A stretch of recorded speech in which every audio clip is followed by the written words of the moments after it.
नमस्कार, बहुत बहुत स्वागत आपका नादिर टीवी पर। मैं हूं आपके साथ पर। आज है चुनाव का दिन।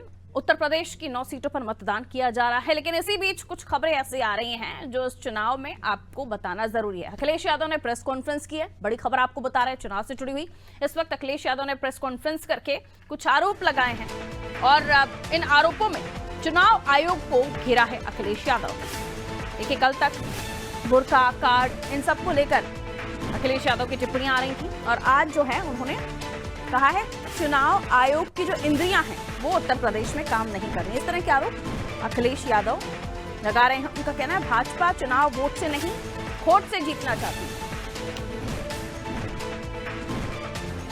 मीरापुर में वोटर आई कार्ड को लेकर उन्होंने बात कही। गड़बड़ी में शामिल लोगों के नाम लिखे जा रहे हैं। अखिलेश यादव का चुनाव आयोग पर यह आरोप, जिसमें उन्होंने कहा है कि चुनाव आयोग की इंद्रियां उत्तर प्रदेश में काम नहीं कर रही हैं। मतदान शुरू होते ही लगातार शिकायतें वो आ रही हैं। वो कह रहे हैं लगता है चुनाव आयोग की इंद्रियां काम करना बंद कर चुकी हैं, काम नहीं कर रही हैं। ये उन्होंने आरोप लगाए हैं। उन्होंने कहा भाजपा चुनाव वोट से नहीं वोट से जीतना चाहती है। मीरापुर में वोटर आई कार्ड छीने जा रहे हैं, ये कहना अखिलेश यादव का।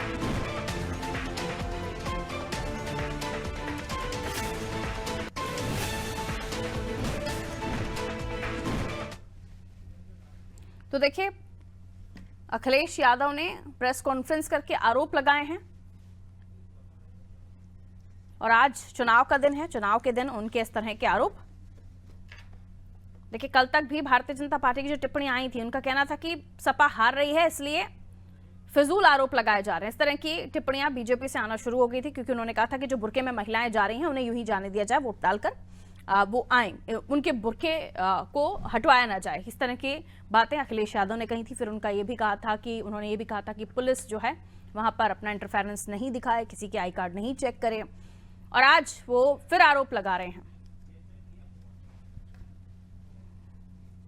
देखिए, उत्तर प्रदेश का चुनाव कितना महत्वपूर्ण है, इन तमाम चीजों से तो पता चलता ही है। यहां से बटेंगे तो कटेंगे नारा निकला और उसके बाद अलग अलग राज्यों में जहां पर चुनाव हुए वहां पर ये गूंजा, बटेंगे तो कटेंगे, एक हैं तो सेफ हैं। और उस नारे के जवाब के तौर पर पोस्टर्स लगे समाजवादी पार्टी के कार्यालय में। और अब ये कुछ और आरोप जो नए निकलकर सामने आ रहे हैं, ये आपके सामने हैं।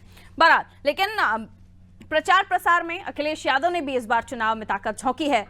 अब तक नहीं होता था जब सपा मुखिया उपचुनाव में दिखाई देते थे, लेकिन पिछला परफॉर्मेंस बरकरार रखना है, उससे बेहतर करना समाजवादी पार्टी के लिए एक बड़ी चुनौती है। और भारतीय जनता पार्टी ने जो लोकसभा में चीजें देखी वो दोबारा ना रिपीट हो, भारतीय जनता पार्टी ये चाहती है। तो सत्ता में या सरकार में इन 9 नंबर्स का जुड़ना या घटना बहुत बड़ा परिवर्तन नहीं लेकर आएगा, लेकिन ये 9 सीटें आगे की परसेप्शन को तय करेंगी। उत्तर प्रदेश की राजनीति में जिस तरह की धारणाएं दिखाई देती हैं, महसूस की जाती हैं, उसका असर देश में भी होता है। आइए, आज उत्तर प्रदेश के चुनाव को लेकर ही हम चर्चा करने वाले हैं। है ये उपचुनाव, लेकिन बड़े चुनाव से कम नहीं है और इसका असर 2027 पर तो पड़ेगा ही। साथ ही इन दो चेहरे अखिलेश यादव, योगी आदित्यनाथ के फेस, उनकी फेस वैल्यू, पॉलिटिक्स में उनका कितना जनता में समर्थन बाकी है या जनता कितना समर्थन उन्हें दे रही है, तमाम चीजें तय होंगी। मिलियन मेहमानों से जो हमारे साथ चर्चा में जुड़ रहे हैं, राजेश कुमार सिंह भारतीय जनता पार्टी से हमारे साथ जुड़ रहे हैं, वाचस्पति द्विवेदी जी हमारे साथ जुड़ रहे हैं और अशोक तिवारी जी भी हमारे साथ जुड़ रहे हैं, नीरज मेहरे जी भी हमारे साथ जुड़ रहे हैं। वाचस्पति द्विवेदी जी कांग्रेस का पक्ष रखेंगे, अशोक तिवारी जी सपा का, और नीरज मेहरे साहब वरिष्ठ पत्रकार के तौर पर हमारे साथ जुड़े हुए हैं। बहुत स्वागत करती हूँ आप सभी का, और सभी का स्वागत करते हुए सबसे पहले मैं एक दर्शक को एक छोटा सा जो आंकड़ा आया है वोट परसेंट का, वो फटाफट से बता देती हूँ, उसके बाद टेलीविजन स्क्रीन पर भी हमारे दर्शक देख पाएंगे। देखिए, कटहरी में 36.54% जो अब तक मतदान दर्ज हुआ है। 1 बजे तक का परसेंटेज सामने आया है, जैसे ही 2 बजे का आएगा वो भी हम अपडेट करेंगे। करहल में 32.29, सीसामऊ में 28.50, कुंदरकी में 41.01, मीरापुर में 36.77, गाजियाबाद में 20.92, फूलपुर में 26.67, खैर में 28.80, मछुआ में 31.68। सबसे कम गाजियाबाद में। आइए चर्चा की शुरुआत करते हैं। नीरज मेहरा साहब, आपसे शुरुआत करते हुए समझने की कोशिश। अखिलेश यादव के प्रेस कॉन्फ्रेंस, कल बुर्का, कार्ड, और अब दोबारा से उनका कहना है कि चुनाव आयोग की इंद्रियां काम करना बंद कर चुकी हैं, और अब एक और आरोप वो लगा रहे हैं कि जो कार्ड हैं वो छीने जा रहे हैं, वोटर आईडी कार्ड जो वोटर्स हैं उनसे छीने जा रहे हैं। या अब तक जो प्रचार प्रसार के जो मुद्दे थे उनको लेकर जो जवाब आ रहे थे वो थे, लेकिन अब ये एक दिन पहले से आरोप लगना शुरू हो गए हैं और बीजेपी इसे कह रही है कि समाजवादी पार्टी को हार की आशंका है, इसलिए वो उस तरह के आरोप लगा रहे हैं, वो हारने वाले हैं। क्या कहेंगे नीरज सर? देखिए पारुल जी, इतिहास गवाह है कि उपचुनाव हमेशा सत्ता के हुआ करते हैं और चुनाव के दौर में चाहे लोकसभा का चुनाव हो या विधानसभा का चुनाव हो या उपचुनाव हो, आरोप प्रत्यारोप एक दूसरे दल किसी न किसी रूप में लगाते रहते हैं। हाँ, एक बात जरूर सामने आई थी कि जिस तरह समाजवादी पार्टी ने ये आरोप लगाया था कि जो पुलिस है वो उनके अल्पसंख्यक मुस्लिम समुदाय की महिलाओं के आई कार्ड जो चेक कर रही है, वो निश्चित रूप से अगर ऐसा वो बूथ पे पार्टी का एजेंट चेक कर सकता है और पीठासीन अधिकारी, अगर बाहर कोई व्यक्ति कर रहा है तो निश्चित रूप से वो गलत है। इस तरह की बात नहीं होनी चाहिए। दूसरी बड़ी बात, उपचुनाव में हमेशा सरकार चुनाव लड़ती है। भारतीय जनता पार्टी के साथ भी है कि इस बार सरकार चुनाव लड़ रही है, संगठन उनका चुनाव नहीं लड़ रहा है। और सबसे चिंताजनक जो बात है समाजवादी पार्टी के लिए भी और भारतीय जनता पार्टी के लिए भी, कि जिन सीटों पर वोट परसेंटेज कम हो रहा है वो सीटें भारतीय जनता पार्टी के लिए चिंता की बात है, और जिन सीटों पे वोटिंग परसेंटेज ज्यादा हो रहा है वो समाजवादी पार्टी के लिए चिंता की बात है। निश्चित रूप से एक नया आंकड़ा, एक नई चीज यहाँ धरातल पे उतर के आ रही है। आरोप प्रत्यारोप लगते रहते हैं, लेकिन समाजवादी पार्टी जिस तरह के आरोप लगा रही है, क्योंकि समाजवादी पार्टी की भी उत्तर प्रदेश में कई बार सत्ता रही, 4 बार 5 बार सत्ता रही, तो निश्चित रूप से उपचुनाव उनकी सरकार में भी हुए हैं। उपचुनाव में जो हालात होते हैं उन्होंने भी देखे, कोई नई बात नहीं है। लेकिन हाँ, ये जरूर है कि इलेक्शन कमीशन को जिस तरह से आरोप लगा रहे हैं उन पे एक्शन लेना चाहिए। और समाजवादी पार्टी ने अब तक जो इलेक्शन कमीशन पे आरोप लगाए, निश्चित रूप से इलेक्शन कमीशन ने उनकी बात को स्वीकारा है और उनको दूर किया उनकी समस्याओं को। लेकिन बराबर आप आरोप लगा रहे हैं तो ऐसी चीजें नहीं है। निश्चित रूप से धरातल पे जमीन में जुड़े जनता के मुद्दों पे आप बात नहीं करना चाह रहे हैं। महंगाई, बेरोजगारी, सड़क, बिजली, पानी कभी कटेंगे तो बटेंगे, कभी जुड़ेंगे तो जीतेंगे। इन सब चीजों से जनता गुमराह होने वाली नहीं है। मुझे लगता है कि जनता से जुड़े हुए मुद्दों पे बात करनी चाहिए और उसी के जनता अपने मुद्दों से कभी नहीं बचती है। जी पारुल जी। अशोक जी हमारे साथ जुड़े हुए हैं। अशोक जी, जो आरोप कल से अब तक लगाए जा रहे हैं, बीजेपी ने साफ दो टूक कह दिया है कि आपको हार का डर सता रहा है, इसलिए आपकी पार्टी अखिलेश यादव उस तरह के आरोप लगा रहे हैं। आप लोगों की पार्टी के लिए जाहिर सी बात है, करो या मरो का चुनाव है, क्योंकि दोबारा से जीत कर दिखाना है। और वो जो धारणा बनी कि हाँ समाजवादी पार्टी ने अच्छा परफॉर्मेंस किया, वो बरकरार रखना है, ये डर है। देखिए, डर तो भाजपा को सच्चाई है जी, हारने का डर है, और सही डर सही भी है एक हद तक, क्योंकि वो हार रही है। 9 के 9 चुनाव हारने जा रही है, आगे भी हारेगी। सवाल इस बात का है कि जिस तरह से आदरणीय अखिलेश जी ने जो भी शंका जाहिर की थी वो चराचर दिखाई पड़ रही है। अभी कानपुर में 2 पुलिसकर्मी चुनाव आयोग ने सस्पेंड किए हैं, आपको भी न्यूज आ गई होगी। उन्होंने वो क्या कर रहे थे कि वो आई कार्ड चेक कर रहे थे। ये कहाँ का नियम है? पुलिस को कैसे अधिकार दे दिया गया? सवाल इस बात का है, चराचर, चाहे मीरापुर हो, चाहे कुंदरकी हो, चाहे कानपुर हो, ऐसी घटनाएं लगातार मिल रही हैं कि आई कार्ड छीने जा रहे हैं। ये कहाँ का न्याय है? ये सरासर अन्याय है। भाजपा अपने शासन में अपनी गुंडई दिखा रही है, अपना जो है इस तरह से कार्य करेगी भाजपा। और जो है चुनाव आयोग भी कार्रवाई भी कर रहा है, और चुनाव आयोग कहीं कहीं नहीं भी समझ पा रहा है कि क्या है, क्या होना चाहिए, क्या नहीं होना चाहिए। चुनाव आयोग के झंडे तले पुलिसकर्मी इतना बड़ा दुस्साहस कर रहे हैं, कैसे कर रहे हैं? आखिर भाजपा सरकार के बलबूते पे कर रहे हैं, और क्यों कर रहे हैं? कार्रवाई करेगा चुनाव आयोग, और चुनाव आयोग कार्रवाई नहीं करेगा तो न्यायालय करेगा कार्रवाई। न्यायालय में हम जाएंगे और कार्रवाई होगी उनके ऊपर। जो भी पुलिसकर्मी, जो भी अधिकारी इस समय गलत काम करेंगे, बेईमानी करेंगे और दुस्साहस दिखाएंगे, जब हमारी सरकार आएगी तो हम न्यायालय जाएंगे और न्यायालय उस पर कार्रवाई करेगा। सच्चाई ये है, जनता छिपा हुआ नहीं, जनता हमारे साथ है। सरकार आएगी, जो मुद्दे हैं, अभी तो 27 से पहले चुनाव नहीं है सर। 2027 में हमारी सरकार आ रही है। इस चुनाव को लेकर आप कार्रवाई करेंगे? 2027 में हमारी सरकार आ रही है, न्यायालय कार्रवाई करेगा, हम न्यायालय में जाएंगे, कार्रवाई कराएंगे अधिकारियों के ऊपर। जी ठीक है। आप अभी जो चीजें हैं ये इसी को तो फिर बीजेपी काउंट करती है कि आप डराने की कोशिश कर रहे हैं अधिकारी। बीजेपी जो कुछ करे, बीजेपी बैकफुट पर है। बीजेपी बिलबिला रही है इस समय, जा रही है इस समय, हर हालत में 9 के 9 चुनाव हारने जा रही है। कितनी भी गुंडई कर ले, कितना भी अत्याचार कर ले, लेकिन जनता उसके साथ नहीं है ना। जनता हमारे साथ है। बीजेपी के साथ नहीं है, ये आपका कहना है। ठीक है, मैं भारतीय जनता पार्टी की तरफ लिए चलती हूँ अपने दर्शकों को, उनसे समझने की कोशिश होगी। राजेश जी, अच्छा हुआ आप रोशनी में आ गए, मुझे लगा अभी से अंधेरा हो रहा है। राजेश जी, मुझे ये बताइए, अशोक जी जो आरोप लगा रहे हैं, जिसमें उनका कहना है कि पुलिस को कोई अधिकार नहीं है, पुलिस जो आईडी कार्ड चेक करने का काम कर रही है और जिस तरह के काम हो रहे हैं उसमें कार्रवाई भी हो रही है, लेकिन अगर कोई भी इलीगल तरीके से ऐसी चीजें कर रहा है या जो प्रक्रिया है उसका पालन नहीं कर रहा है, निष्पक्षता नहीं कर रहा है, तो कार्रवाई तो होगी। लेकिन ये हो क्यों रहा है सर? फिर तो सवाल उठेंगे। वो ईवीएम पर अब तक सवाल उठाते थे, अब आपकी पुलिस पर भी सवाल उठा रहे हैं, कानून व्यवस्था पर सवाल उठा रहे हैं। नहीं पारुल जी, सभी को नमस्कार। और देखिए, आपके चैनल के माध्यम से जो भी वोटर है जहाँ पे चुनाव हो रहे हैं, उनसे मैं निवेदन करता हूँ, घर से निकलिए और मतदान करिए, ये आपका अधिकार है। एक बात।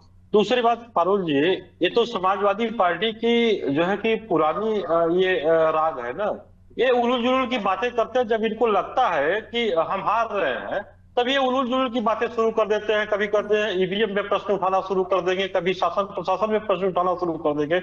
अरे भाई, क्या आप चाहते हैं क्या कि मतलब बुर्का में कोई आए और 10 बार मतदान करके चला जाए, या जिसका मत ही न हो वो मतदान कर दे, जो घुसपैठी है वो मतदान करे? ऐसा कानून व्यवस्था चलेगा क्या? नहीं चलेगा। कानून अपना काम करती है।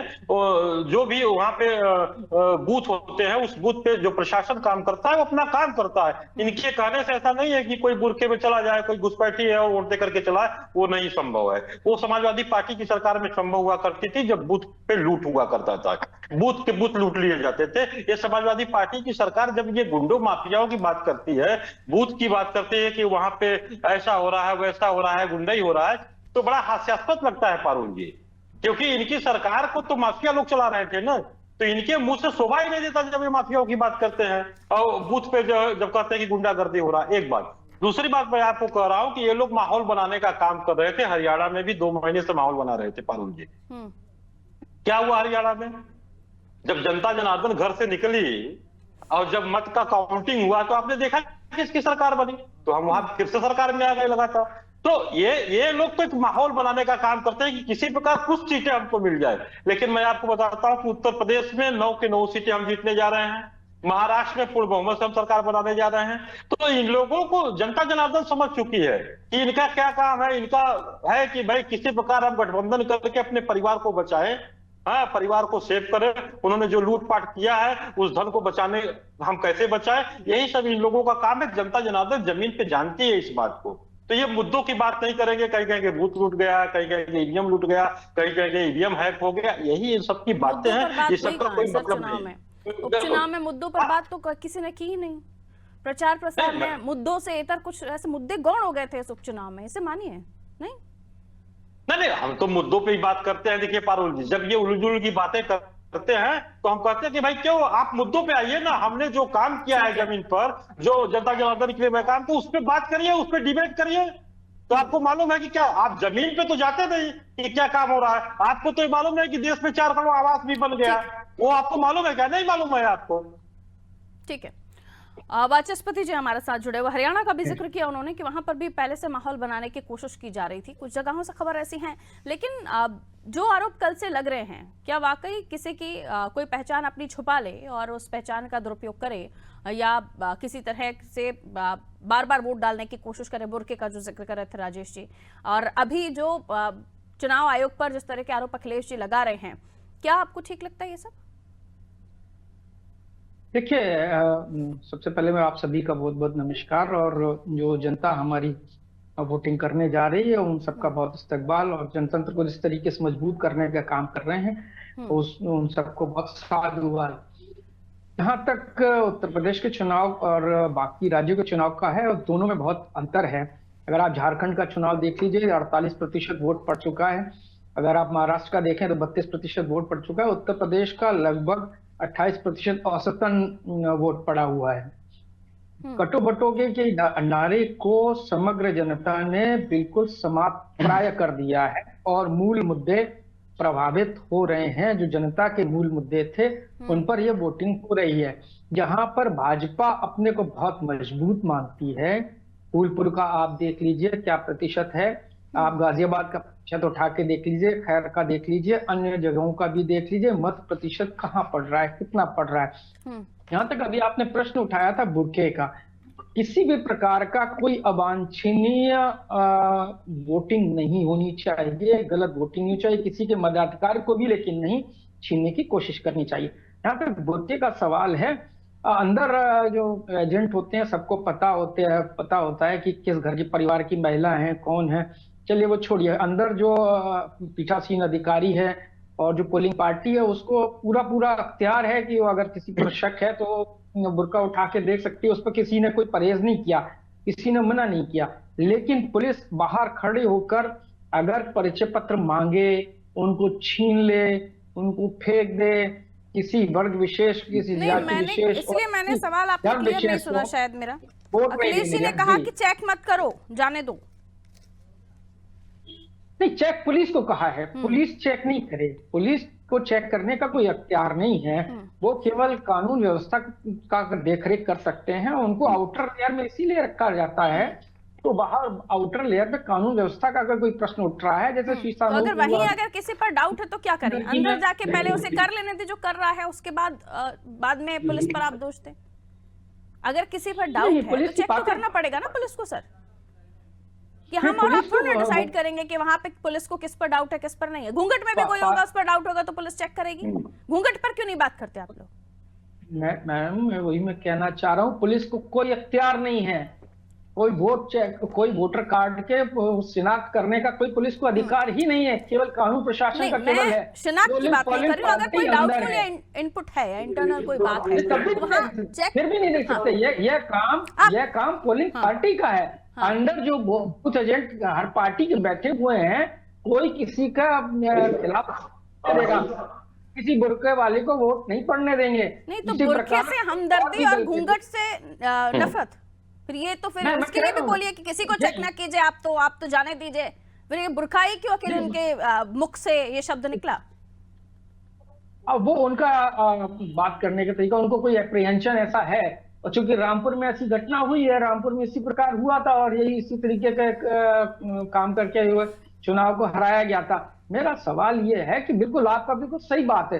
फिर जो आप जाटलैंड में आप जाइए तो देखिए कि घूंघट कहां तक उनका होता है, क्या वहां पर इसी प्रकार पुलिस चेक करती है क्या? मैं वही पॉइंट पर आ रही थी कि इस बुरके से क्यों उनको भी नहीं करना चाहिए ना, उनको भी नहीं करना चाहिए। मैं तो कह रहा हूँ कि फिर दोनों को मत करिए।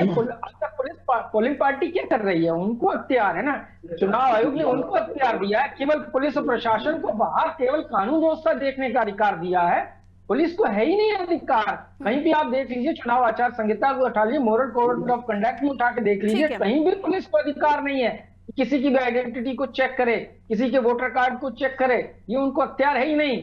अगर कोई उनको कानून व्यवस्था में ये लगता है कि बाहर से कोई आ गया, कोई शिकायत कर रहा है या अन्यत्र कहीं जिले के हैं, तो केवल उनके बारे में पता कर सकता है। वो तो आपने तावड़े जी का मॉरल कोड ऑफ कंडक्ट किस तरीके से धज्जी उड़ी, जब वो सीमा के अंदर नहीं रह सकते थे, इसके बाद वो दूसरे जिले के होकर दूसरे जिले में बैठे हुए प्रेस कॉन्फ्रेंस कर रहे थे, नोट बांट रहे थे, किस तरीके के प्रभावित करने की कोशिशें हो रही थी। ये इनका काम करने का तरीका है।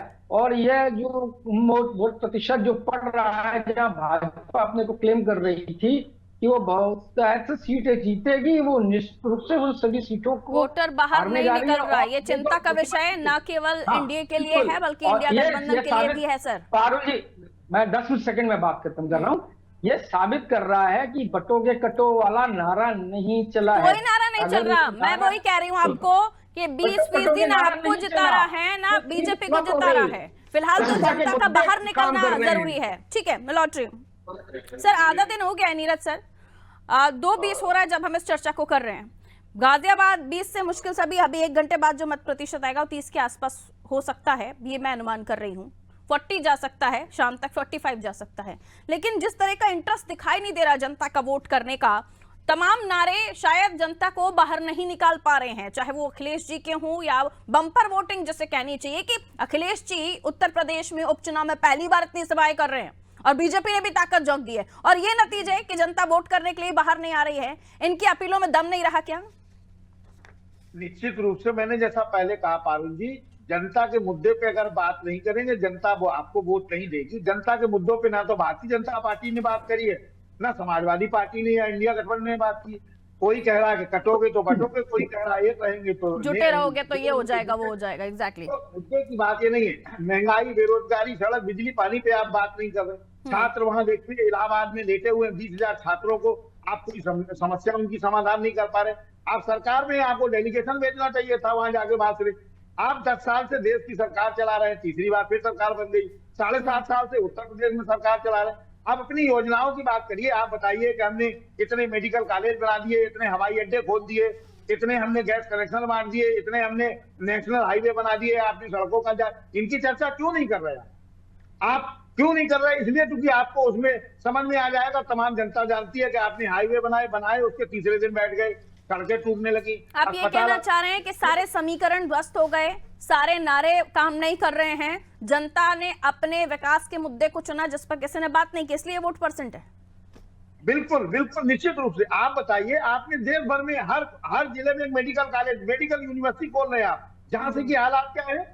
झांसी के हालात क्या है? जिनके परिवार के 10 लोग बच्चे मरे, उनसे पूछिए जाके कौन आदमी जा रहा है वहां संवेदना व्यक्त करने, कौन क्या बात। जनता अपने मुद्दों पर चुनाव लड़ती है, जैसा हमने और आपने लोकसभा के चुनाव में देखे। निश्चित रूप से जनता अपने मुद्दों पे ही है। यही वजह थी लोकसभा में भी, इसलिए जिस तरीके से कॉन्फिडेंट बीजेपी दिखाई दी कि जो उन्होंने वादा किया वो पूरा किया, और उन नारों से जनता का कितना इत्तेफाक रहा कितना नहीं, उन्होंने वो नतीजे दिए, और यही शायद गलती बीजेपी कर रही है यहाँ पर। निश्चित रूप से इस चुनाव में और उस चुनाव में बेसिक अंतर जो पारुल जी आ रहा है वो ये है कि यहाँ भारतीय जनता पार्टी की सरकार चुनाव लड़ रही है, संगठन चुनाव नहीं लड़ रहा। संगठन बिल्कुल जीरो है, संगठन के नाम से कोई आदमी काम नहीं कर रहा। सरकार है, जीत जाएंगे सरकार है। निश्चित रूप से जो मैंने पहले कहा, जिन सीटों पे मतदान कम हो रहा है वो भारतीय जनता पार्टी के लिए चिंता की विषय की सीटें हैं, और जिन पे ज्यादा मतदान हो रहा है वो समाजवादी पार्टी के लिए चिंता के विषय की सीटें हैं, और रिजल्ट चौंका देने वाले होंगे। रिजल्ट पे अभी चूंकि हम लोग नहीं बोल सकते हैं, बहुत सारी चीजें ऐसी है। अब जैसे अभी मुजफ्फरनगर की बात कर रहे थे, मुजफ्फरनगर में मीरापुर में ककरौली एक जगह है, वहां पे पथराव हुआ है, पुलिस के ऊपर। कानपुर में बीजेपी के कैंडिडेट के ऊपर गाड़ी पर पथराव हुआ है। अशोक तिवारी जी ने बताया, निश्चित रूप से बिल्कुल सही घटना है। जो भीड़ भाड़ हुई वहां पथराव हुआ ककरौली में, एसएसपी वहां घटनास्थल पर पहुंचे, तत्काल उन्होंने कंट्रोल किया, मतदान वहां शुरू हो गया। लेकिन इस तरह की घटनाएं अगर हो रही है, कहीं ना कहीं कुछ ना कुछ तो गड़बड़ी है। गड़बड़ी नहीं है तो जनता पागल नहीं है जो जनता पथराव करने लगेगी किसी के ऊपर। जनता बहुत समझदार है, जनता को झूठ बोल के, झूठे वादे करके ठगा नहीं जा सकता। निश्चित रूप से जी पारुल। जिन सीटों पर बीजेपी की तरफ में जा रही, राजेश जी, जिन सीटों पर आपकी मजबूती की बात की जा रही थी, उन सीटों पर वोट प्रतिशत गिर रहा है और आधा दिन हो चुका है। कितना ही बढ़ेगा, एकदम से 80-90 तो पहुंच नहीं जाएगा, और हो सकता है कि 50-60 भी चला जाए। आप क्या मानते हैं, क्यों आखिर जनता को आप लोगों की बातें पसंद नहीं आए, मुद्दे पसंद नहीं आए, या आप गलती कर रहे थे कुछ? नहीं, देखिए पारुल जी, पहली बात तो ये कि 9 सीटें पे हम बिल्कुल मजबूत स्थिति में, ऐसा नहीं है कि इन सीटों पे मजबूत है, इन पे कमजोर है। 9 की 9 सीटें उत्तर प्रदेश की हम जीतने जा रहे हैं, एक बात। दूसरी बात मैं आपको बताऊं कि कभी कभी ऐसा होता है कि जब इनकी इनकम्बेंसी होता है तो जनता में थोड़ा सा आक्रामक रूप रहता है और वो घर से निकलते हैं, वोटिंग करते हैं। जनता जब जानती है कि भाई बिल्कुल लॉ एंड ऑर्डर मजबूत है, जनता के लिए काम हो रहा है, जमीन पे काम हो रहा है, लोग जब सड़कों पे निकलते हैं तो देखते हैं कि नहीं काम हो रहा है। जब घर में बैठे तब भी देखते हैं कि नहीं काम हो रहा है, तो जनता को लगता है कि भाई काम हो रहा है। और सरकार तो इसीलिए मैंने सबसे पहले निवेदन किया आपके चैनल के माध्यम से कि भाई आप ये मत सोचिए कि आदरणीय योगी आदित्यनाथ जी की सरकार में आप सेफ है तो अपने मतदान का प्रयोग न करिए, आप घर से निकलिए, मतदान का प्रयोग करिए। थोड़ा जनता रेस्ट पोजीशन में आ जाती है। ये लॉजिक बड़ा अपने हजम होने वाला नहीं दिया कि आप ये मत सोचिए कि आप योगी आदित्यनाथ की सरकार में सेफ है तो आप घरों से नहीं सर, ये बिल्कुल डाइजेस्ट नहीं हो रहा। मैं क्या बोल रहा हूँ पारुल जी, पूरी बात तो हमारी सुनिए पारुल जी, पूरा जवाब तो सुनिए। मैंने ये कहा, मैंने जनता से निवेदन किया कि भाई आप रेस्ट पोजीशन में न आइए। कभी पारुल जी आप भी जानती है, अगर हमको किसी के प्रति गुस्सा रहता है, क्रोध रहता है, या सरकार से संतुष्ट नहीं रहते तो हम घर से निकल करके बिल्कुल वोटिंग करते हैं और लोगों को निकालते हैं कि नहीं सरकार बदलनी है। जब कभी हम किसी विधायक या किसी भी कैंडिडेट के मुंह से किसी भी आपकी सभा में कि 9 सीटों से फर्क नहीं पड़ रहा, सरकार तो यथावत है, तो आपने रेस्ट करने तो दिया ही नहीं है ना अपने वोटर्स को या अपने कार्यकर्ताओं को। आपने तो कहा जुट जाएंगे, तो वो जुट क्यों नहीं रहे? नहीं जनता, अरे पारुल जी हम तो मेहनत कर रहे हैं। मैंने ये कहा कि हमारे जो प्रदेश अध्यक्ष से लेकर के राष्ट्रीय नेतृत्व से लेकर के बूथों पे जा रहे हैं, और वहां पे जो हमारे बूथ अध्यक्ष है और बूथ की जो टीम है वो सब जमीन पे काम कर रही है। लेकिन कभी कभी क्या होता है, काम दिख क्यों नहीं रहा है? वोट परसेंट में क्यों नहीं दिख रहा है? पारुल जी, आप रोड पे निकलिए ना, दिखाई दिख देते नहीं हैं रहा। पोलिंग बूथों अरे पर। भाई आप देखिए ना, अरे भाई आप जनता के बीच में जाइए पारुल जी, काम तो पूरा दिख रहा है ना। आपको आवास भी दिखेगा, लोगों को राशन भी मिल रहा है, आपको सड़कें क्या नहीं दिख रहा, आपको रोजगार भी दिखेगा। वोट परसेंट पे निगाह डालकर ये देख रही हूँ, जो आप दिखाना चाह रहे हैं वो वोट परसेंट क्यों नहीं कह रहा? नहीं पारुल जी, 5 सेकंड, मैं वही बात आपको बता रहा हूं कि भाई जहां तक वोट परसेंट का सवाल होता है, मैंने वही कहा कि जनता जनार्दन कभी कभी रेस्ट पोजीशन में आ जाते, तो मैं वो निवेदन कर रहा हूं भाई, जैसे हम लोग मेहनत कर रहे हैं, जनता भी घर से निकले और वोटिंग करे। रेस्ट मत जो कीजिए, अखिलेश जी घरों कर से रहे हैं, बाहर निकलिए, आपकी सीट पर, आपके पोलिंग बूथ पर जहां पे आपका नाम है वहां पर आप जाकर वोट कास्ट कीजिए, ताकि वोट परसेंट बढ़े। और जो हमारे पैनलिस्ट हैं, उनके भी नेता हैं, उनकी भी धड़कनें थोड़ी बढ़ रही हैं, वो भी थोड़ा सा नॉर्मल हो जाए, बीपी ज्यादा बढ़ा हुआ है अभी सभी का। ठीक है, एक बड़ी खबर से मैं अपने दर्शकों को रूबरू करा दूं, उसके बाद मैं वापस चर्चा पर लौटती हूँ। बड़ी खबर इस वक्त बता दें जो हमारे पास आ रही है। खैर में चमन नगरिया में मतदान का बहिष्कार हो गया। चमन नगरिया बूथ क्रमांक 308 पर बहिष्कार की खबर है। हाईटेंशन लाइन के चलते आए दिन यहां हादसे होते हैं। हादसों के चलते ग्रामीणों ने बहिष्कार कर दिया। सीडीओ ने ग्रामीणों को यहां आश्वासन दिया है। आश्वासन के बाद जो है अब फिलहाल कहा जा रहा है कि वोटिंग दोबारा से शुरू हुई, यानी अभी 2:30 बजे तक इस गाँव में वोट नहीं डाले जा रहे थे। ऐसी भी खबरें, लोग अपनी परेशानियों से दूर नहीं हो पा रहे हैं। उन्हें अपनी खुद की परेशानियां, उनको ना आपका कटोगा बटोगा चाहिए, ना आपका एक रहोगे चाहिए, ना आप जुटे रहो चाहिए। उनको चाहिए भाई हमारी समस्याओं से हमें निदान दिलाइए। उनकी परेशानियां, उनकी मूलभूत सुविधाएं जिस पर अब जनता चाहती है, शायद इसी वजह से बहिष्कार की खबर हो गया। आइए चर्चा की तरफ वापस हम रुख करेंगे, लेकिन इस वक्त कुछ अधिकारियों ने अपनी बात कही है, ग्रामीणों ने कुछ कहा, सुनते हैं। और गांव वाले उसका समाधान चाह रहे थे, तो उनको आश्वासन दे दिया गया है। इसके लिए बात भी कर ली गई है। फंडिंग का इशू था, वो भी सब अरेंज हो गया है। तो इस दशा में कि उनके समस्या का समाधान हो जाए, ग्रामवासी वोटिंग करेंगे और करने को तैयार भी है, कोई इशू नहीं है। अभी काफ़ी टाइम हो चुका है, अभी तक कोई वोट पड़ा इस गाँव को? देखिए वोटिंग की प्रक्रिया चल रही है और गाँव वालों से निरंतर वार्ता चल रही है। शुक्रिया।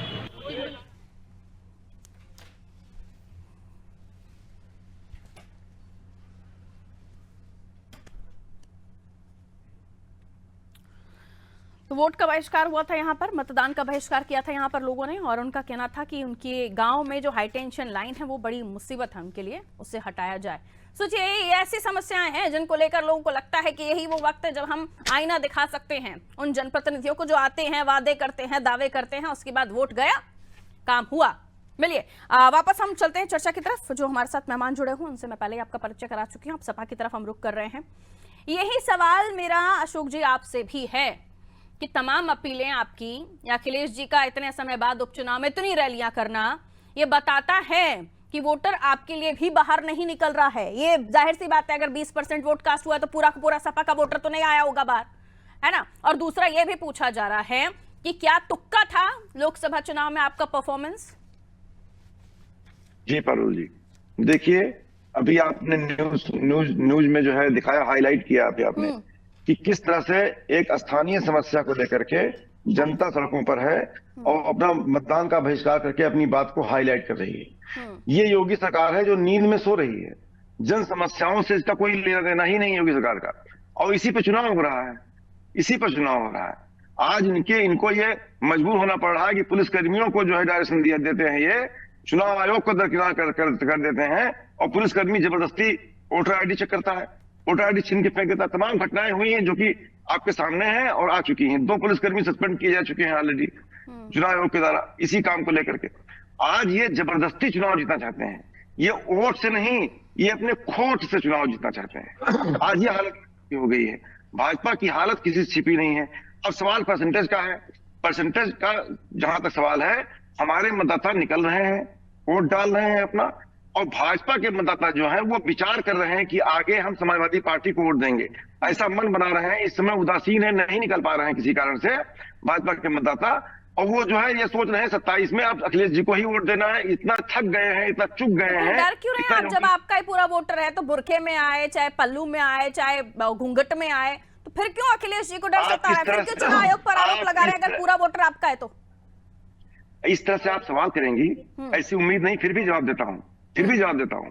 आपको अरे अच्छा तो लगता है अखिलेश जी क्या को आपने कहा पूरा वोटर सपा का, बीजेपी का वोटर घर बैठा हुआ है, तो फिर अखिलेश जी को डर किस बात का सता रहा है?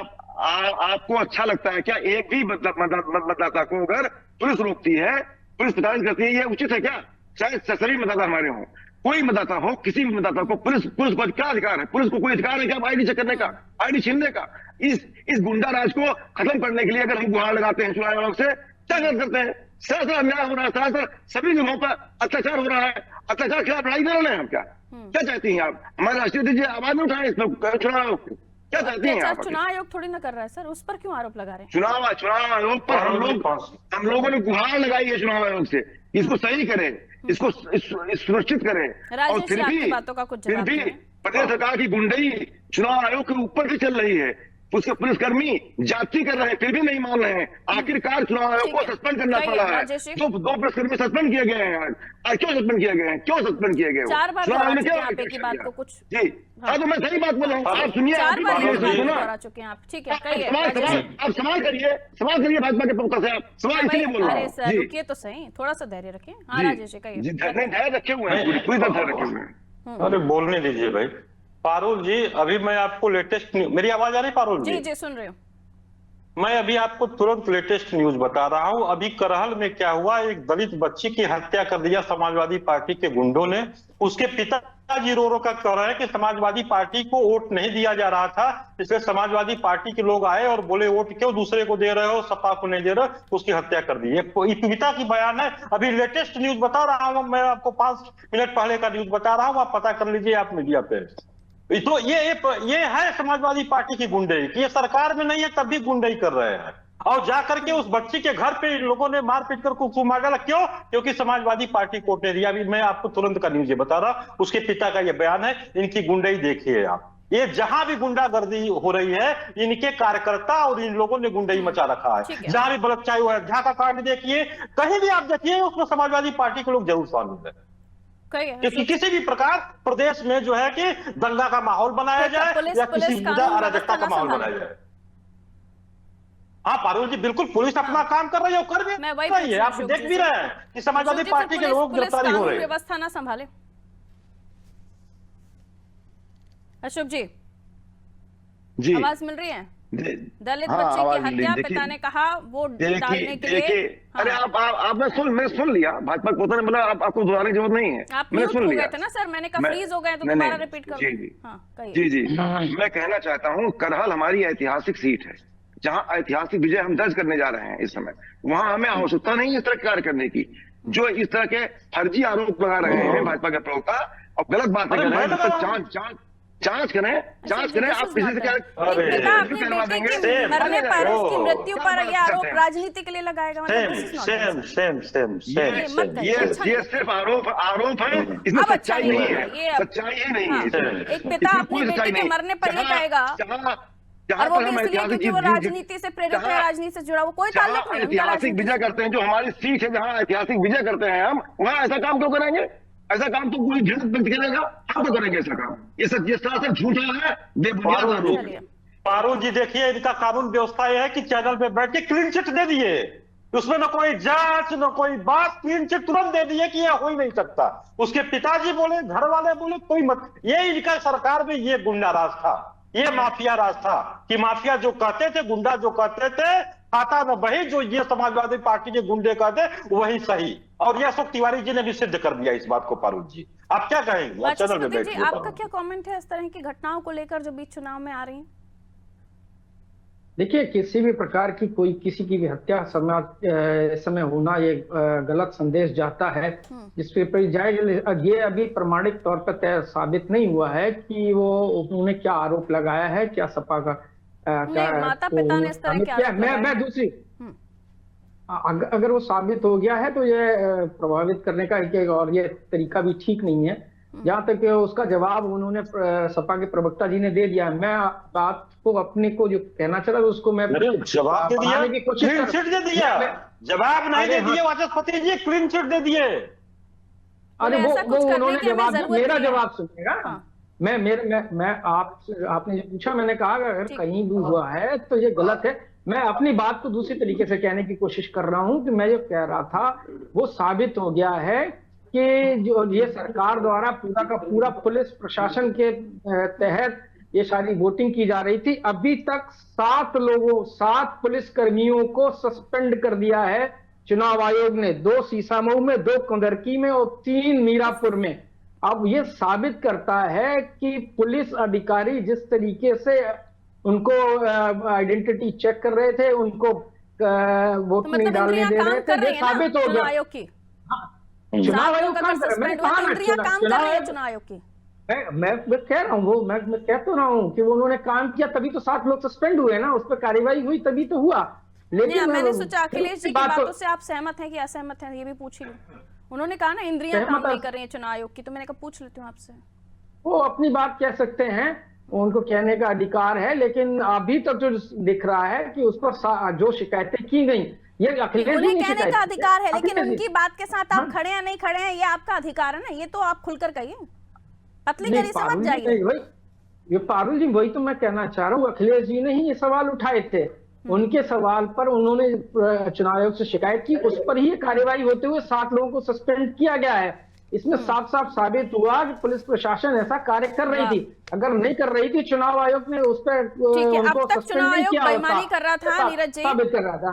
और अब चुनाव आयोग का मन परिवर्तन हुआ अखिलेश जी की प्रेस कॉन्फ्रेंस के बाद, और चुनाव आयोग ने धड़ाधड़ 7 अधिकारी सस्पेंड कर दिया है ना।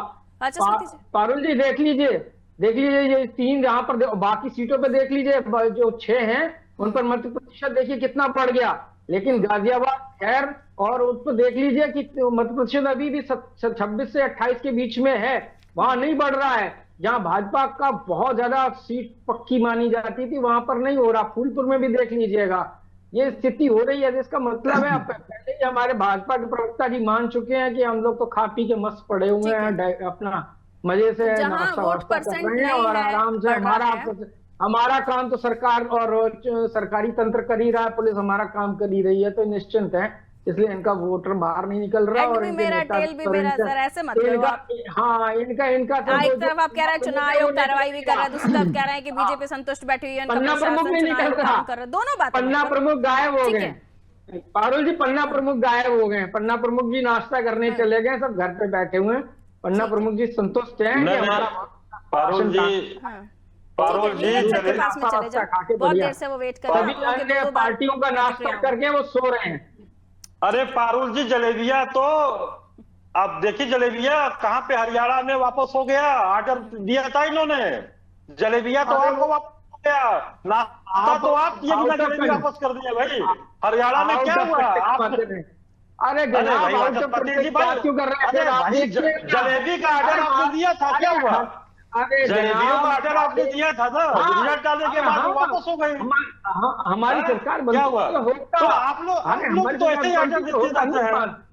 चिंता न करिए, 23 तारीख को दिया है महाराष्ट्र में पता चल जाएगा आपको क्या होने जा रहा है। जलेबी का आर्डर आप लोगों ने दिया है कि नहीं दिया है? 23 तारीख का आर्डर दे दिया कि नहीं दिया? अभी हमारी सरकार बनती है तो हमेशा साइकिल भी अपने जीवन लेके जाने वाले हैं। अरे हम तो वैसे ही शाम को दे दीजिएगा, क्योंकि करना वैसे ही है, खाना तो है नहीं उसको। अरे भाई, आप बेवजह क्यों परेशान है, क्यों आप हताशा में नीरज सर के पास में चलिए, हताशा में देखिए आप लोगों की टिप्पणियां हो गई, अब नीरज सर से थोड़ा सा कंक्लूजन में समझ लूं।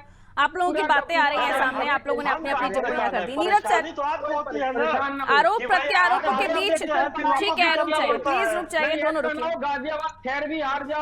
दोनों रुकिए। असमंजस की स्थिति में विपक्ष भी दिखाई दे रहा है। मतदान का बहिष्कार अगर हुआ तो दोनों को नहीं चुना जनता ने, अगर कहीं पर हुआ, और अब उन्हें समझाया गया, जनता की जीत होगी। और अब चुनाव आयोग ने भी अधिकारियों को सस्पेंड किया, ये बताने के लिए कि कितना निष्पक्ष काम हो रहा है कितना नहीं। सवाल ये है कि आज वोटिंग मशीन पर मत पड़ जाएंगे, जनता अपने जनादेश को दे देगी और उसके बाद 23 तारीख का होगा इंतजार। आज का दिन किसने क्या किया किसने क्या नहीं किया, ये जनता अपने जहन में रखकर वोट कास्ट करेगी। 23 तारीख को जो नतीजे आएंगे वो सारी पिक्चर को साफ कर देंगे कि वाकई अखिलेश यादव की लोकसभा में जो बड़ी जीत हुई वो वाकई जनता की स्वीकार्यता थी या तुक्का था। और फिर योगी आदित्यनाथ, जिन्होंने इतनी मेहनत की, उपचुनाव में हमने देखा रैलियां, नारे, सब कुछ हुआ, बीजेपी के सामने ये चुनौती कि दोबारा वो प्रदर्शन करके वो चीज को सही गलत साबित करे कि वहां जो भी थी, उन्होंने ओवर कॉन्फिडेंस था, अब जनता के बीच वो गए हैं। 23 बहुत कुछ कहने वाली है। नीरज सर, ऑडियो म्यूट है क्या सर आपका? हाँ जी कहिए। नहीं, मेरा ऑडियो जी कहिए सर नीरज जिस सर। तरह भारतीय जनता पार्टी के साथ साथ उत्तर प्रदेश के मुख्यमंत्री योगी आदित्यनाथ जी की प्रतिष्ठा का भी सवाल है ये उपचुनाव, और इससे एक मैसेज भी जो जनता या टीवी चैनल या मीडिया या आम आदमी जो आकलन कर रहा है उससे ये है कि 2027 के लिए इसको एक मैसेज भी माना जा सकता है निश्चित रूप से। और दूसरी एक बीच में छोटी सी बात मैं कहना चाहूंगा जिसपे अभी सभी लोग बहस कर रहे थे, उसमें एक संशोधन ये है कि भारतीय जनता पार्टी के जो प्रदेश अध्यक्ष हैं भूपेंद्र चौधरी साहब ने, उन्होंने प्रेस कॉन्फ्रेंस करके ये आरोप लगाया है कि इस तरह से एक बच्ची की हत्या हुई है दलित की, और उस पर समाजवादी पार्टी के लोगों ने की है। इसके प्रमाण नहीं है, केवल एक प्रेस कॉन्फ्रेंस है, इस पर बहस न करें क्योंकि चुनाव का माहौल है और हमारी और आपकी तरफ से पहले जनता से यही अपील है कि वो अपने मताधिकार का प्रयोग करें। निश्चित रूप से सरकार और समाजवादी पार्टी दोनों ही लोगों ने, किसी व्यक्ति ने जनता से जुड़े मुद्दे की बात नहीं कर रहे हैं। अब आप बताइए कि लोकसभा का चुनाव आपको पारुल जी याद होगा, लोकसभा के चुनाव में आदरणीय देश के प्रधानमंत्री मोदी जी ने एक ट्वीट किया कि देश की 140 करोड़ जनता मोदी जी का परिवार। आप क्या कह रहे हैं? आप से एक रहेंगे तो सेफ रहेंगे। देश के प्रधानमंत्री के मुंह से ऐसे बातें, ये ट्वीट, एक रहेंगे सेफ रहेंगे। परिवार जब आपका है तो एक तो है ये परिवार, सेफ कहां नहीं है? देश के प्रधानमंत्री जी किसको सेफ करना चाह रहे हैं? योगी जी कह रहे हैं एक कटोगे तो बटोगे, बटोगे तो कटोगे। चुनाव आते हैं, जातियों के मुद्दे गूंजना शुरू हो जाते हैं, इस तरह के ध्रुवीकरण की कोशिशें चुनाव ही समय में होती हैं। और उसके बाद ये भी सच है कि जब योजनाओं की बात आती है तो योजनाओं में हिंदू मुस्लिम सिख ईसाई देखकर योजनाओं का फायदा तो नहीं दिया जाता या लिया भी नहीं जाता। के जुड़े मुद्दों पे आप चर्चा नहीं करना चाह रहे, क्यों नहीं करना चाह रहे? आप अपनी योजनाओं को बताइए कि हमारी ये योजनाएं, हमने ये किया ना, ऐसा नहीं। तो जनता से जुड़े मुद्दे की बात क्यों नहीं कर रहे? इसका मतलब कुछ और है, उसमें कोई ना कोई तो दिक्कत होगी। नहीं तो आप विकास के नाम पे वोट क्यों नहीं मांगना चाह रहे? हिंदू मुसलमान ये हो जाएगा वो हो जाएगा, इस पर क्यों बात कर रहे हैं? जनता से जुड़े मुद्दों पे क्यों नहीं आ रहे हैं? निश्चित रूप से ऐसी चीजें ये दर्शाती हैं, जैसा मजबूत विपक्ष को इसलिए चुनती है कि अगर सरकार इधर उधर डामाडोल कर रही हो तो उसे वो खींचकर उन मुद्दों पर लेकर जाए। यहाँ लेकिन दोनों ही जगह से पटरियों से उतरी हुई है गाड़ी। ठीक है, मैं जी आप कह लीजिए। दूसरी चीज ये है, जिस तरह से सीसामऊ, सुंदरकी और मीरापुर में पुलिस के लोगों को सस्पेंड किया गया, निश्चित रूप से इससे एक चीज स्पष्ट होती है कि पुलिस निश्चित रूप से दबाव बनाने का प्रयास कर रही है, मतदान को डिस्टर्ब कर रही है। नहीं तो इलेक्शन कमीशन को ये हथियार उठाने की आवश्यकता नहीं होती कि इनको सस्पेंड किया जाए। लोकसभा के चुनाव में नहीं हुआ कोई आदमी, क्योंकि वहां काम सही से हो रहा था, ईमानदारी से कर रहा था। उपचुनाव चूंकि सरकार लड़ती है, इसमें कोई दो राय नहीं, इतिहास इसका गवाह है। तो निश्चित रूप से इलेक्शन कमीशन ने जो कार्रवाई की है वो संतोषजनक है। मुझे लगता है कि समाजवादी पार्टी के लोगों को भी खुश हो जाना चाहिए कि उनके बात सुनी जा रही है और कार्रवाई की जा रही है। जी पारुल, अब इसी बात को मैं आगे लिए जाती हूँ और एक एक टिप्पणी सभी से लेने की कोशिश करूंगी। सबसे पहले राजेश जी, जनता के मुद्दों से आपने अगर काम किया तो विकास के मुद्दों पर भी वोट मांगे, विकास की भी बातें कीजिए, गिनवाइए क्या क्या करके रखा आपने। इस पर क्यों आपने अपने कैंपेन्स में जिक्र नहीं किया? पोस्टर होर्डिंग इस बात के क्यों नहीं दिखाई दिए उत्तर प्रदेश? नहीं, देखिए पारुल जी, हम तो हर चुनाव में बात करते हैं जनता जनार्दन की, और जो हम काम करते हैं उसकी बात हम करते हैं। जब हम उसकी बात करने लगते हैं तो ये लोग आ जाते हैं जाति जनगणना पे। हाँ, जब मैं बात करता हूं कि हमने इतना आवास बनाया तो उस पर कभी नहीं कहेंगे कि हाँ हमारी सरकार भी इतने आवास बनाया। जब हम कहते हैं कि मैं इतने लोगों को खाद्यान्न दे रहा हूँ, अभी तक तो विश्लेषण ये होता था कि बीजेपी ने पिच तैयार की और विपक्ष उस पर आया, लेकिन अब क्या विपक्ष तैयार कर रहा है पिच आपके लिए? नहीं, पारुल जी, पूरी बात मैं ये कह रहा हूँ कि विपक्ष इस बात को, देखिए विपक्ष नहीं, जनता जनार्दन इस बात को जानता है कि जो विपक्ष है ना, जब चुनाव आता है तो ये free free free free free की बात करते हैं, खटाखट खटाखट खटाखट। और जहां पे जब इनकी सरकार बनती है ना, अभी आपने देखा कि कर्नाटक में आप देख लीजिए, चाहे हिमाचल प्रदेश में देख लीजिए, कह रहा है पैसा ही नहीं है सरकार के कोष में। पहले क्या कहेंगे? Free free free. आप देख लीजिए उठा के कितने वादे उन्होंने किया था। और जहां पे इनकी सरकार बन जाती है वहां पे जाति जनगणना की भी बात नहीं करते हैं। जहां पे इनकी सरकार बनती है वहां पे कुछ देते भी नहीं है, जाति जनगणना की भी बात नहीं करते हैं। जहां पे चुनाव होता है वहीं पे सब नजर आता है, खटाखट खटाखट, फ्री फ्री फ्री। है, तो जनता जनार्दन इसको जानती है, तब कहती है कि नहीं भाई आप रहने दो, आपसे अब कुछ होने वाला नहीं है। इसलिए 2014 का चुनाव देखिए, 17 का देखिए, 19 का देखिए, 22 का देखिए और 24 का देखिए, लगातार हमारे जनता जनार्दन हमको वोट दे रही, तभी तो हम सत्ता में आ रहे हैं। हम कैसे आ रहे हैं जनता जनार्दन की सेवा करने के लिए पारुल जी? ठीक है, तो लोकसभा में यूपी की जनता ने आपको कमतर क्यों आंका फिर? अरे पारुल जी, पूरा विपक्ष मिलकर के जितनी सीट पाए उतनी हमारे अकेले की सीट है, कहां कमतर आका हमको? हम सरकार में है। हाँ, यूपी में इन्होंने एक भ्रम फैलाने का काम किया आरक्षण को लेकर के और संविधान को लेकर के। संविधान बदला इन्होंने 1947 के बाद से, जब से देश हमारा आजाद हुआ है, उसके बाद से ये देखिए किसके पक्ष में कार्य कर रहे हैं। और जब से हमारा संविधान लागू हुआ 26 नवंबर 1949 के बाद से इन्होंने कितनी संविधान में परिवर्तन कर दिया। परिवर्तन इन्होंने किया, उसका मुद्दा चला नहीं ना, उपचुनाव में आया नहीं, उपचुनाव में कहीं हमें सुनाई नहीं दिया। अब नहीं आया, अब नहीं, क्योंकि जनता जनार्दन समझ गई इनको, ये भ्रम फैला रहे थे। उसमें कभी बात इन्होंने किया क्या? नहीं किया बात उस पर। तो जनता जनार्दन जान गए। समझदारी की बात है ना, यहाँ थोड़ी ना सरकार बदलने या बनाने का काम है। ठीक है, वाचस्पति जी अपनी बात रखिए। देखिए, मैं थोड़ा अपने मित्र को भाजपा के मैं थोड़ा सा करेक्ट कर दूं, फिगर तो शायद वो पढ़ते लिखते नहीं है और अनर्गल बयान सुनिए आपके बीच में सुनिए। तेलंगाना में जातीय जनगणना हो रही है और हमारे नेता ने, इंडिया गठबंधन ने तय कर दिया है कि महाराष्ट्र में हम जब और झारखंड में हम सरकार में आ जाएंगे तो हम जाति जनगणना करेंगे। ये तय हो गया है, जेएमएम ने भी उस पर संस्तुति दे दी है। इसके बाद हमारी माँ विकास अघाड़ी के सभी पक्ष उस पर तैयार हैं और हम इसके बाद 50% से अधिक की जो हमने आरक्षण का वादा किया है, ना वो एससी ना ओबीसी के कोटे को काटे बिना मराठा आरक्षण देने का हमने जो वादा किया वो करके दिखाएंगे। उपचुनाव में यूपी में भी उसी पर आपका डील हुई है क्या? ये हमने जो हमारा पीडीए का इनका नारा था, हम उसके साथ थे। उसमें पिछड़ा दलित अल्पसंख्यक की केवल बात जातीय जनगणना की बात आपने कही, क्योंकि इससे पहले राहुल गांधी की हिस्सेदारी की भी बात करते हैं ना, जिसकी भागीदारी उतनी उसकी हिस्सेदारी। तो जहां मुस्लिम बाहुल्य है वहां उसकी हिस्सेदारी तय कर देंगे, ऐसा है? जहां दलित बाहुल्य क्षेत्र है वहां उसकी हिस्सेदारी तय कर देंगे। इसी डील के साथ आए हैं क्या? देखिए, धार्मिक जनगणना नहीं कर रहे मैं, पारुल जी, मैं फिर से देख लीजिए। जातीय जनगणना का मतलब है मुस्लिम में भी जातियां होती हैं, हिंदू जातियां जितनी हैं उतनी ही मुस्लिम में वही कन्वर्ट होके वहीं पे है। जैसे मनिहार है वहाँ पे, पीडीए के साथ आप वहाँ पे जो पीडीए के साथ आपने आगे अपना गठबंधन बढ़ाया भी है। इसमें उसमें जो बात आ रही है केवल उनकी बात नहीं है, सवर्ण पक्ष भी उनके साथ है। कांग्रेस का उसमें सवर्णों को ये उनका, चूंकि हम इसमें नहीं लड़े, हम उनकी बाध्यता नहीं कर सकते। लेकिन हमारा आपको जहां से बच के निकलना होता है आप कह देते हैं वो उनका टेक ओवर। झारखंड देखिए, वो उसमें वो उनका विशेषाधिकार था जहां हम चुनाव लड़े। झारखंड में गठबंधन किस बात का था? दूर से नमस्ते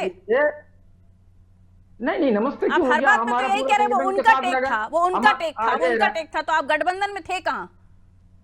अजय राय जी ने और हम सभी कांग्रेस के, आज हमारे सारे नेता, जितने हमारे सारे कार्यकर्ता, जहां जहां पर भी चुनाव हो रहा है, इंडिया गठबंधन के सारे साथी वहां पर कर रहे हैं। लेकिन एक पक्ष, पारुल जी, आप सब लोगों ने चुनाव में बिल्कुल नहीं कहा, इसमें सपा की बसपा की आप लोगों ने कोई बात नहीं करी, इसमें और बात नहीं करी। इसमें जो वोट प्रतिशत बढ़ा, बिल्कुल बसपा को मुझे लगा है बिल्कुल मार्जिनलाइज कर दिया गया। सब लोगों ने मान लिया है कि बसपा प्रासंगिक हो गई है। तो इसका मतलब यह है कि बसपा का जितना वोटर है वो भी इंडिया गठबंधन में आ रहा है। तो हमारा जो पिछला कार्यकर्ता की हमारा जितना जो हमें प्रतिशत मिला था लोकसभा में, वैसे ये भी तो आ गए ना, हम और इनाम कर रहे हैं, हम उसको और बढ़ा रहे हैं। उनका कोई प्रासंगिकता है ही नहीं, वो उनका थोड़ा बहुत सीमांचल में है। आजाद ओवैसी ने भी बैकग्राउंड संभाला ना, तो उसका ठीक है, उनके वो कहीं तो वो भी जाएगा। पूरा का पूरा बीएसपी का वोट परसेंट आपकी तरफ ट्रांसफर हो जाए, इतना भी मत कॉन्फिडेंस रखिए। ये तो हुआ ना, साबित हुआ ना, लोकसभा में साबित हुआ ना कि वो समीकरण बदले हैं ना। और